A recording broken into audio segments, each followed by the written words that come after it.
Tu veux savoir la vérité? La vraie raison pour laquelle des milliers de personnes, peut-être même toi, n'arrivent pas à épargner, ce n'est pas parce qu'elles ne gagnent pas assez. Ce n'est pas une question de salaire, c'est une question de structure, de vision et de discipline. Et surtout, d'habitude. Moi aussi, j'ai connu cette période où le mois était plus long que le salaire. Je bossais en banque, j'avais un bon revenu. Mais dès le 15 du mois, je commençais à regarder mon compte en espérant que ça passe. Et je voyais des clients, chaque jour, avec des revenus similaires, voire inférieurs aux miens, qui arrivaient à économiser, à investir, à avancer. Et je me suis posé la question, qu'est-ce qu'ils font que je ne fais pas? C'est là que j'ai compris.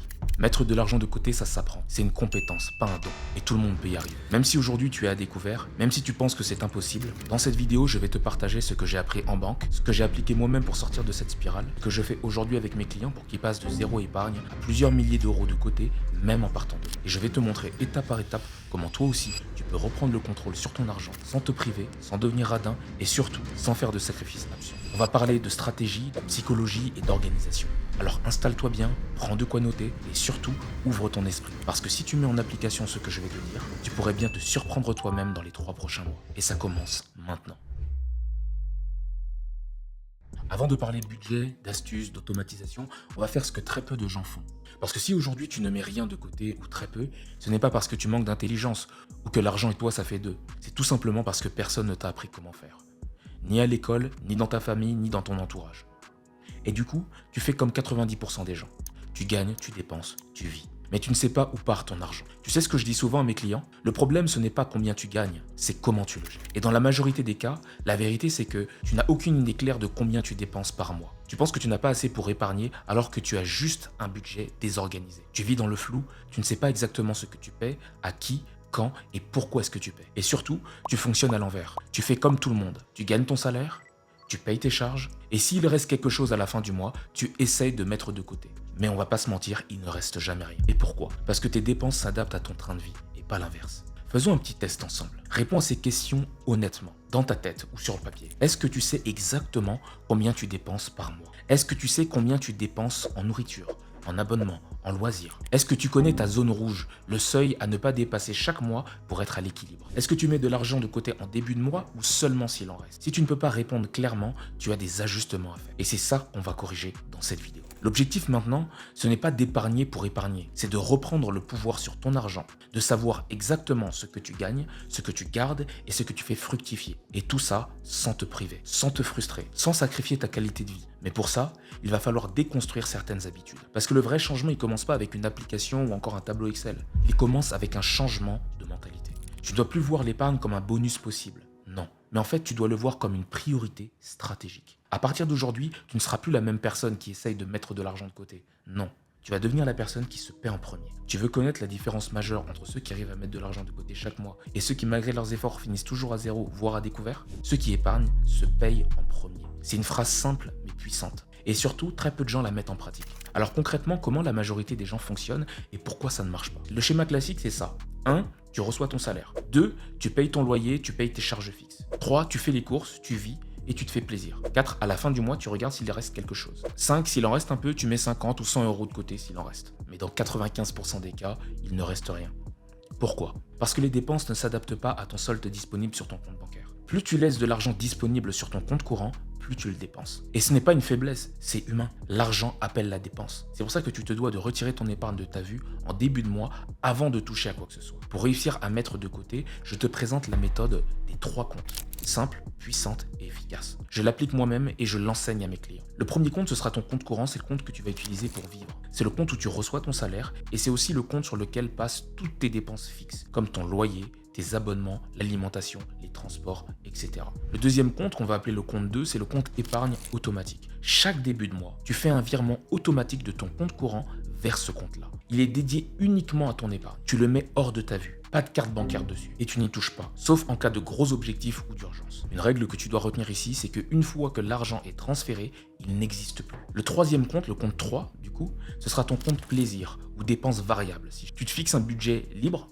200, 300 ou 400 euros selon ta situation financière. Tu transfères ce montant chaque mois, c'est ce que tu peux utiliser pour les restos, les loisirs, les cadeaux, etc. Et une fois que ce compte est vide, tu attends le prochain mois. Ce que ça change psychologiquement quand tu fais ça, c'est que tu priorises ton futur avant tes envies du moment. Tu développes une discipline inconsciente. Tu crées une zone de sécurité financière. Tu casses également le cercle je dépense tout et je culpabilise. Tu redeviens maître de ton argent. Et plus tu pratiques cette méthode, plus tu ressens de la fierté personnelle. Parce que chaque mois, tu construis quelque chose. Alors là, tu te poses peut-être la question, combien faut-il mettre de côté? Tu n'as pas besoin de commencer avec 500 € de côté par mois. Non. Si pour l'instant tu es à découvert tous les mois, commence par 20 €. Oui, 20 €. Ce qui compte, ça va être le rituel, pas le montant. Si tu peux 100 €, fais-le.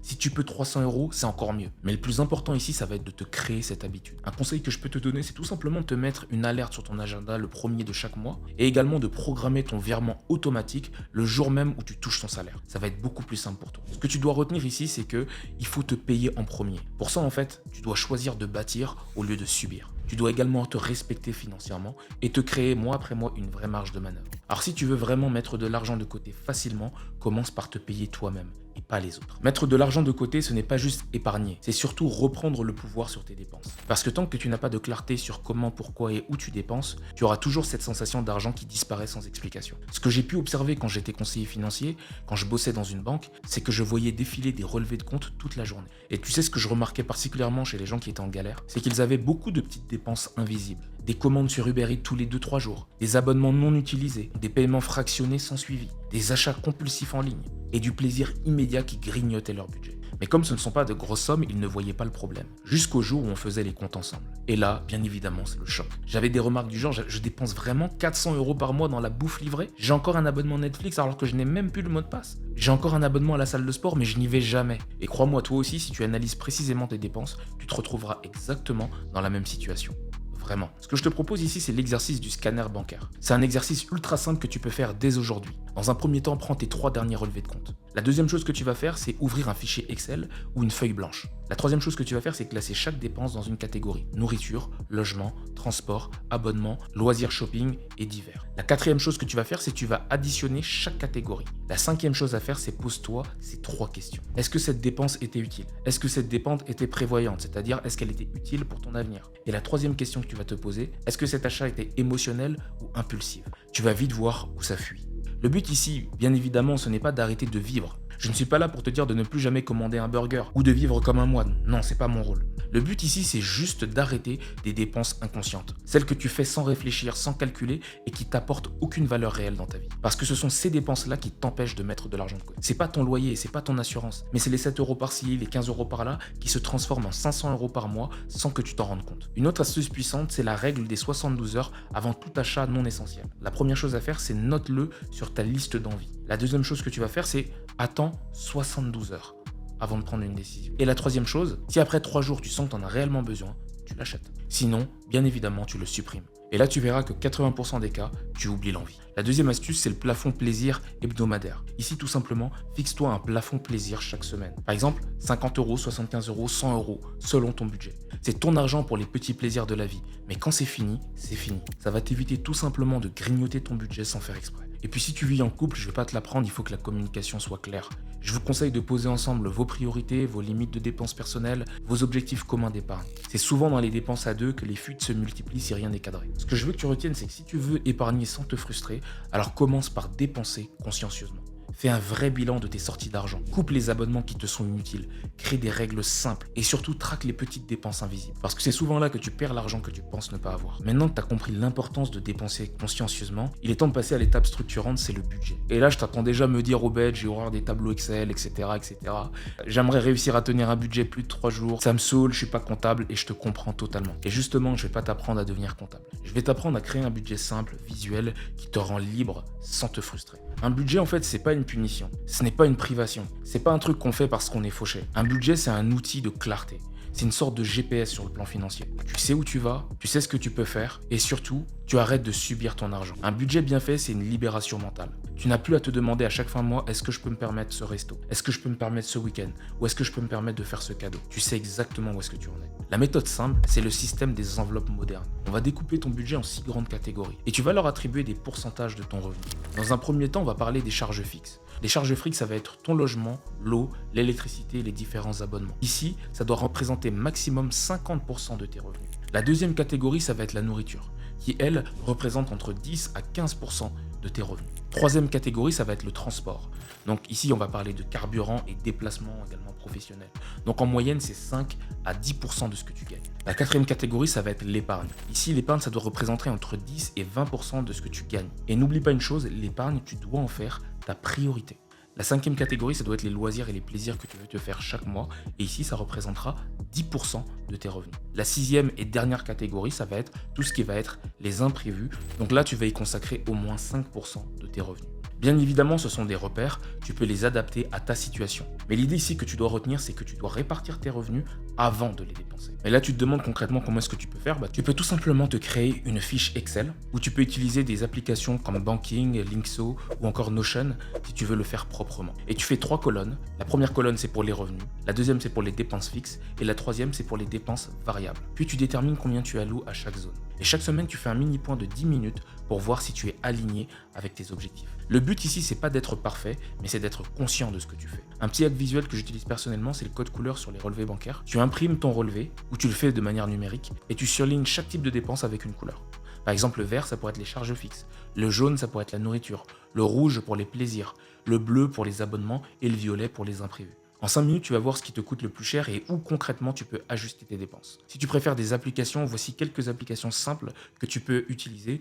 Tu as Banking par exemple ou Linkso qui se connectent directement avec tes comptes bancaires et qui font le travail pour toi. Tu as également Money Manager, il y a également l'application Uni de Budget si tu veux aller plus loin, ou tout simplement si tu veux faire plus simple, tu peux te faire un tableau sur Notion ou sur Google Sheet. Encore une fois, choisis l'outil qui te donne le plus envie. Le plus important, c'est que tu y retournes régulièrement pour consulter tes dépenses. En recalibrant ton budget chaque mois, ta vie va évoluer et tes revenus aussi. Tu dois revoir ton budget en chaque début de mois. Tu dois te demander est-ce que tu as eu des dépenses exceptionnelles, est-ce que tu as respecté tes limites ou est-ce que tes priorités ont changé. Et bien évidemment, tu ajustes. Un budget, bien évidemment, c'est pas figé. C'est quelque chose de vivant. Donc créer un budget, c'est te donner une vision claire, c'est décider avant de subir et c'est poser les bases pour construire ton épargne. Si tu veux te libérer du stress financier, commence par créer un cadre simple, souple, mais à la fois solide pour tes finances. Une autre chose que je voulais voir avec toi, c'est est-ce que tu sais la différence entre ceux qui épargnent régulièrement et ceux qui n'y arrivent jamais? En fait, c'est pas une question de volonté, ce n'est pas une question de motivation, c'est aussi une question d'automatisation. Parce que si tu comptes sur ta mémoire ou sur ton self-control pour mettre de l'argent de côté chaque mois, à la longue, c'est toi qui vas perdre. Mais si tu programmes ton épargne comme un abonnement automatique, tu vas gagner sur la durée. Alors tu te demandes peut-être pourquoi est-ce que ça marche. Quand tu rends ton épargne automatique, tu la fais passer avant tes envies. Tu retires cette étape du je vais y penser, je le ferai en fin de mois, ou le fameux je verrai si je peux.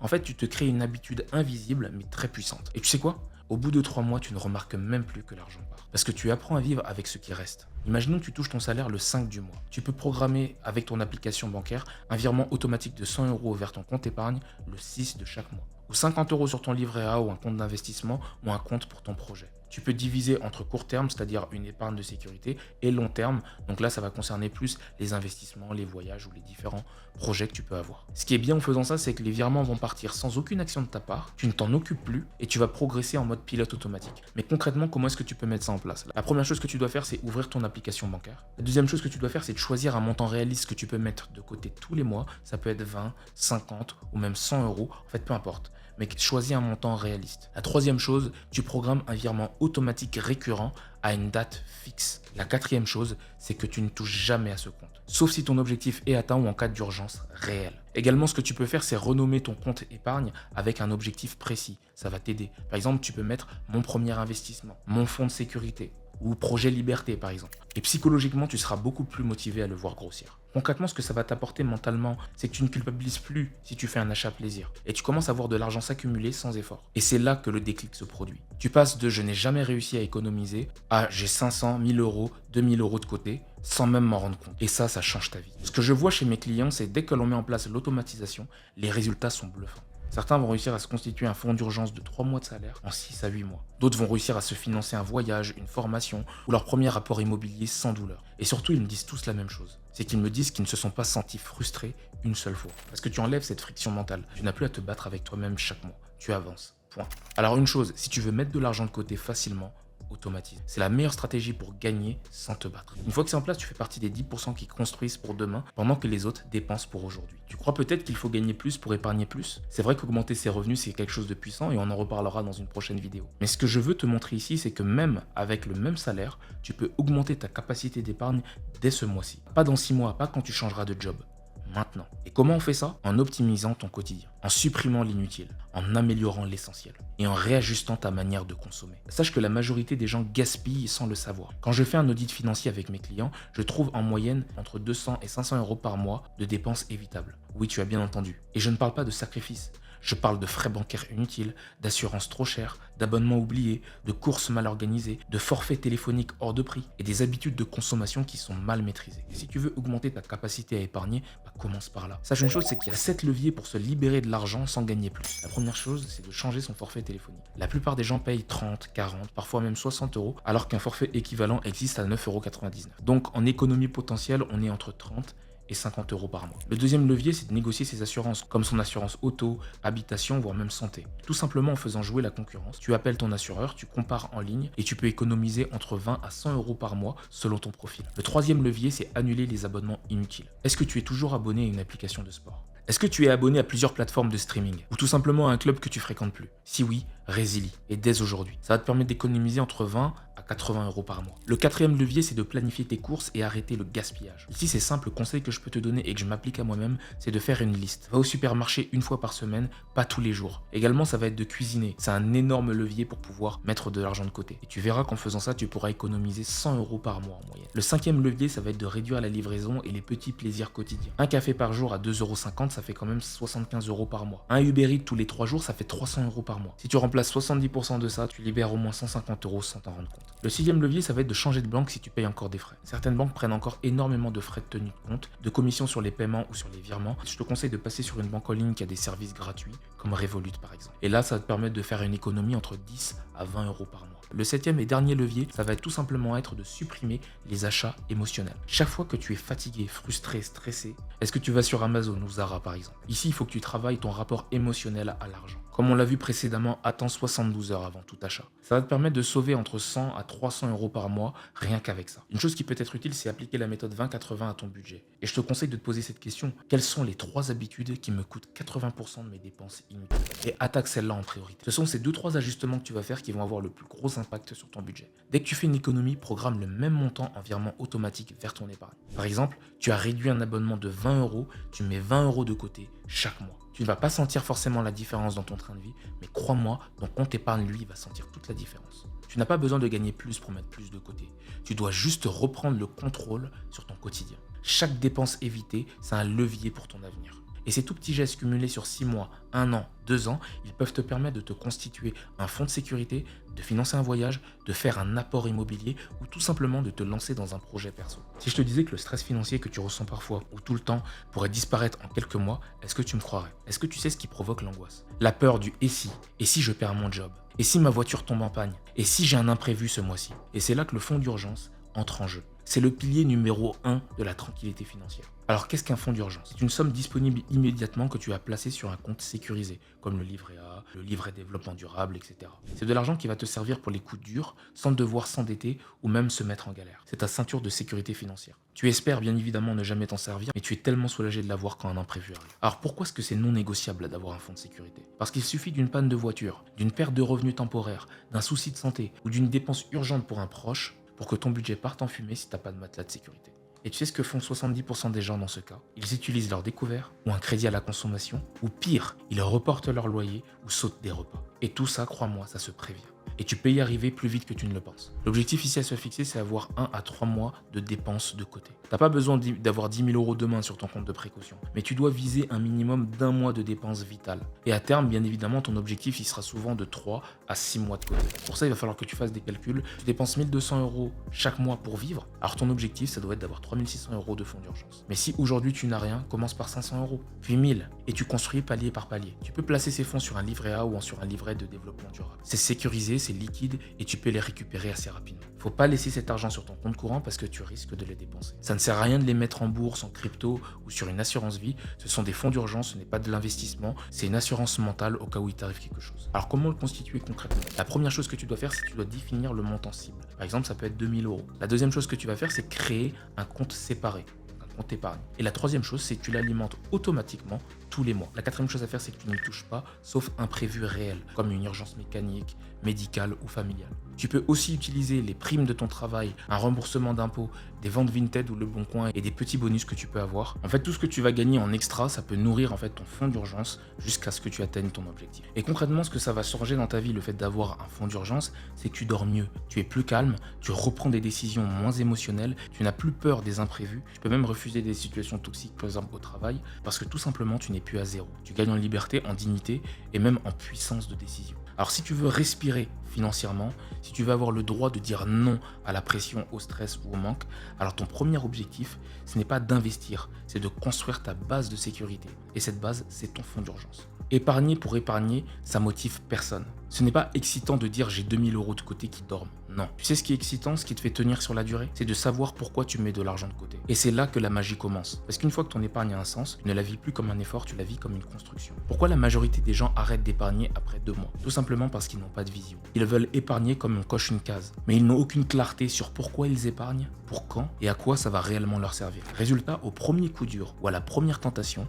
l'épargne saute. Je dis souvent à mes clients, tu ne dois pas adapter ta vie à ton épargne. Tu dois faire en sorte que ton épargne serve à ta vie. Tu veux acheter un bien immobilier, tu veux créer un business, tu veux financer une reconversion, tu veux voyager pendant 6 mois, tu veux t'offrir la liberté de ne pas dépendre d'un patron, alors ton épargne devient un outil vers ta libération. Ce que je peux te conseiller, c'est de faire un exercice maintenant ou juste après cette vidéo. Dans un premier temps, ce que tu vas faire, c'est que tu vas prendre une feuille ou ton téléphone. Après, ce que tu vas faire, c'est de répondre à cette simple question. Si j'avais 10 000 euros de côté dans 6 mois, qu'est-ce que je ferais avec? La troisième chose que tu vas faire, c'est que tu vas lister 3 choses. La première chose, tu vas lister un projet personnel, un projet financier et un rêve que tu as mis de côté. Tu vas voir que ta motivation pour épargner, elle va changer radicalement. Ça va aller avec tout ce que je t'ai dit également précédemment, c'est qu'il y a 3 types d'épargne à mettre en place. Tu as l'épargne de sécurité, donc on l'a vu plus tôt. C'est pour les imprévus et c'est ton filet de sécurité. Tu as l'épargne projet pour un objectif précis, daté et motivant. Par exemple, un apport pour un projet immobilier, voyage en solo, la création de ta micro-entreprise ou une formation ou un coaching que tu aimerais faire. Et tu as également la troisième type d'épargne, c'est l'épargne de liberté. C'est celle qui te permet de dire non à ce que tu ne veux plus. C'est un matelas de 3, 6 ou 12 mois qui te donne en fait le pouvoir de choisir. Concrètement, ce que je te demande de faire, c'est d'ouvrir un compte par projet et de les renommer selon leurs objectifs. Je te conseille d'alimenter chaque compte selon un pourcentage clair que tu auras défini. Pour ça, je te conseille de faire un tableau de visualisation où tu suis ton avancée. À chaque palier de 500 euros que j'atteins, je me récompense avec une petite sortie ou quelque chose de symbolique. En fait, ton épargne, c'est pas une punition, c'est un moteur de ton changement de vie. Et si aujourd'hui tu n'épargnes pas, c'est peut-être parce que tu n'as pas encore de raison forte d'épargner. Mais dès que tu les poses sur le papier, dès que tu les visualises, tu vas voir que l'épargne devient instinctive. Tu veux que je te dise un truc? Le plus dur, ce n'est pas de commencer à épargner. Le plus dur, c'est de tenir. Parce que les débuts sont souvent faciles. T'es motivé, t'as regardé cette vidéo, tu te dis, allez, je me reprends en main. Tu ouvres un livret, tu fais un virement automatique, 3 semaines plus tard, tu as envie d'un nouveau téléphone. Il y a une promo sur Vinted. Ton pote te propose une sortie ou un voyage. Et tu finis par te dire, bon allez, ce mois-ci, j'épargne pas.